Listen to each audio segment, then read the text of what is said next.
Hey, good morning, everybody. Sarasota Tim.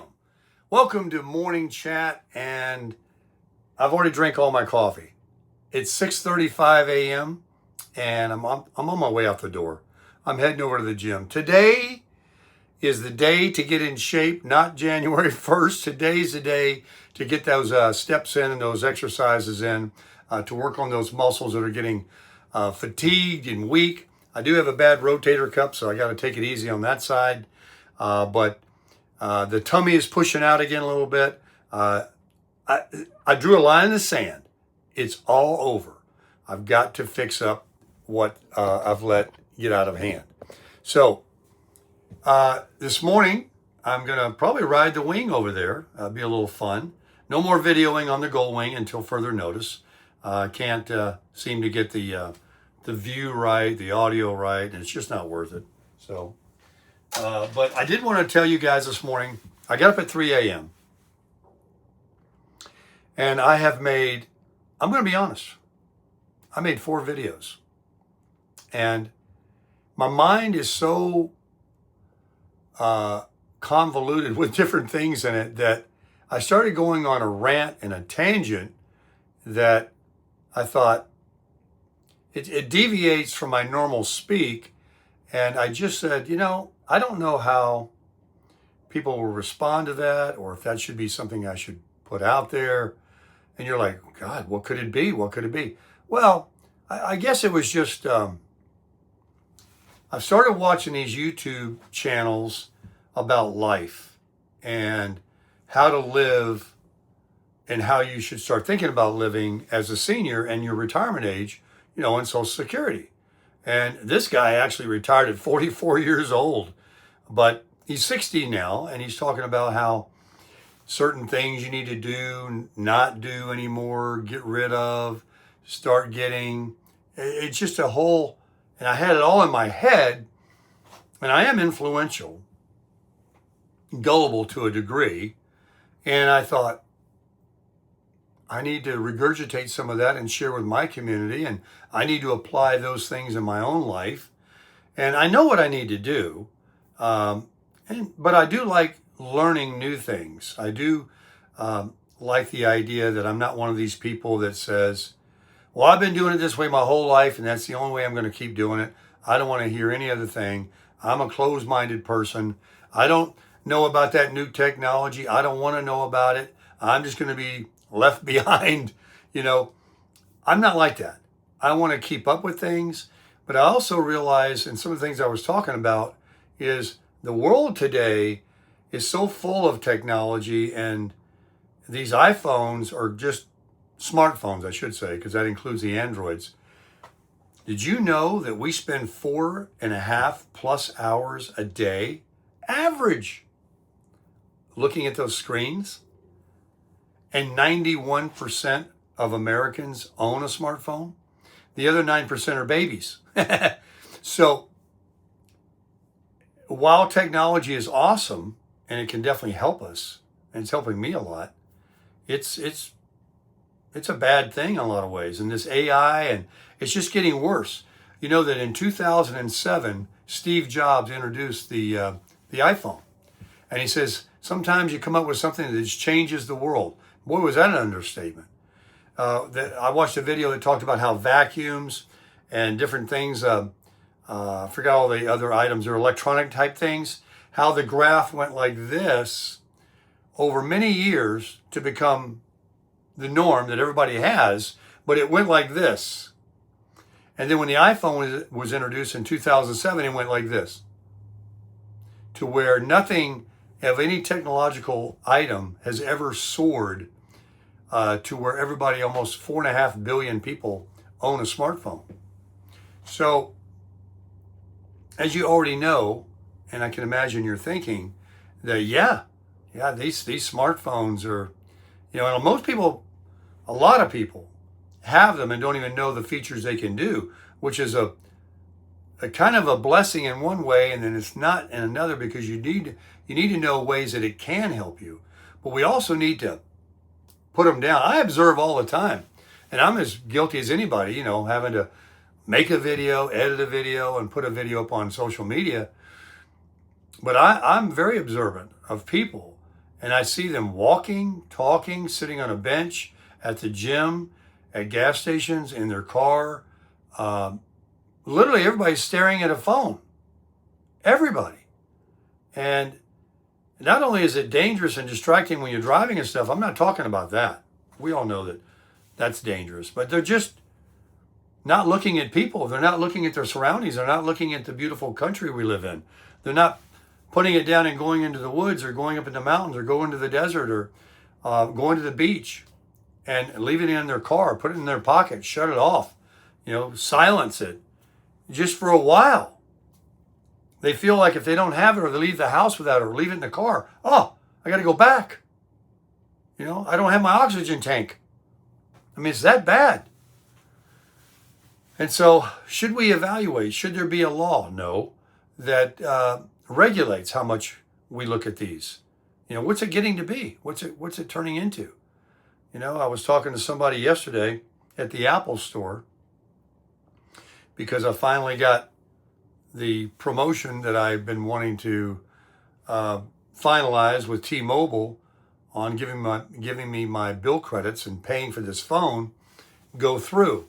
And I went by the Apple store to thank the gentleman yesterday, and he wasn't there, so I was talking to another nice young lady, and I told her about being on YouTube, and she says, have you ever thought about TikTok? I know, TikTok.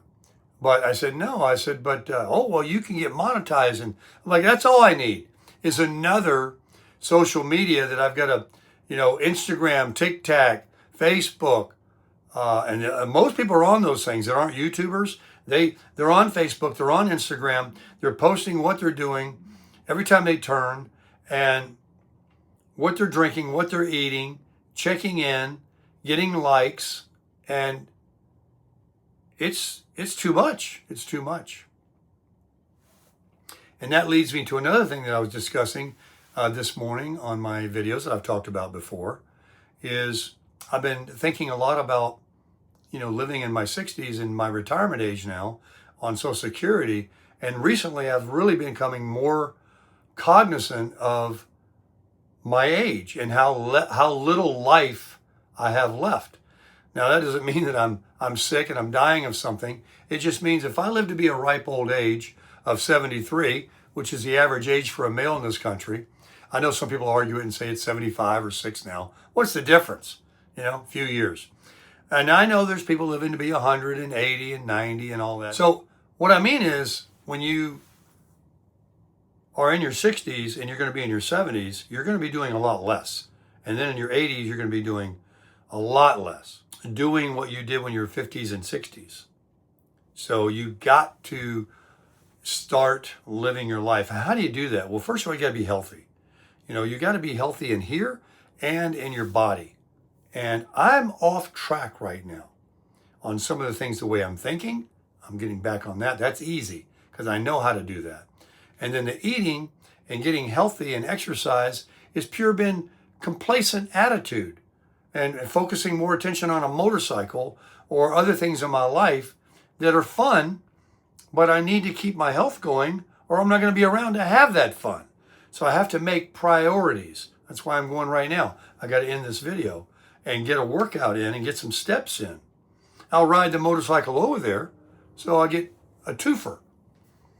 But I want to encourage people that are in their retirement age now to get healthy, get mentally healthy, get physically healthy, and to maybe get a lot less things in your life than you have. Maybe you don't need the big home. If you've got a big home that you raise your kids in, and now they've left the nest and it's just you and your wife or you're by yourself, do you really need all that?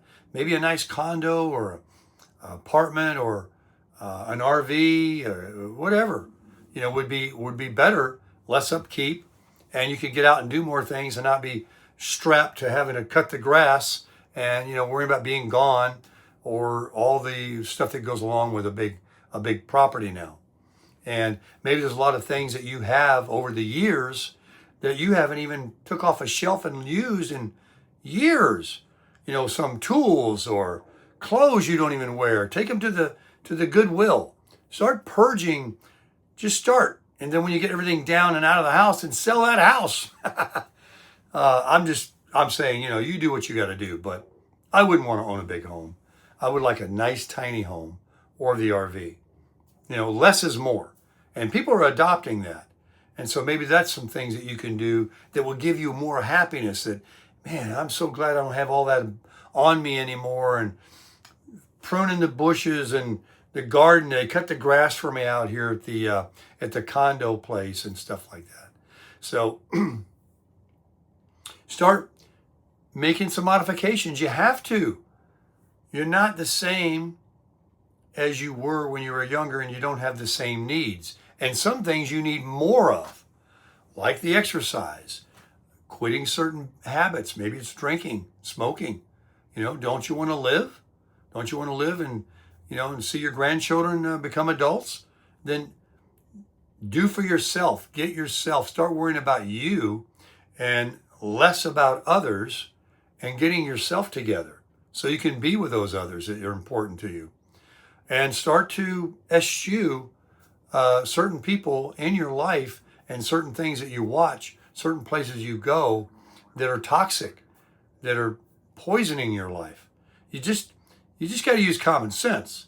And what I've been thinking about lately is, look, Tim, you're going to likely die by yourself, and that's okay. Some people are fine being solo. I'm not lonely, and I'm not really alone. I have a community in the YouTube world, and I have some people that I consider very close to me, and that's all I need, because I actually do better by myself, because a lot of times I feel those things in people are a distraction and are holding me back from living the way I want to live, doing what I want to do, getting up when I want to get up, going where I want to go, and I don't have to worry about anybody but me. Eating what I want to eat, not going to certain things, not watching certain things. All I got to worry about is Tim. And that's okay. Now, a lot of people, they've been in a relationship for 50 years. They're like two peas in a pod. God bless you. You know what? That's a rarity now. Most people that have gotten into their 60s now have been divorced once or more times. They've lost everything and got some things back. They've never gotten it back. They're bitter. It's a terrible life that you can have, and struggling with your money and your health and all that. And what you can do is begin and do what you can do. And that would be starting to crush it by, getting rid of things, turning things off, getting rid of certain people in your life, and focusing on your Creator, asking Him for guidance, following that nudging, and starting to move one step at a time, one step at a time. You know how you eat an elephant? One bite at a time. And half the battle is to begin. And that's how you can start to crush it.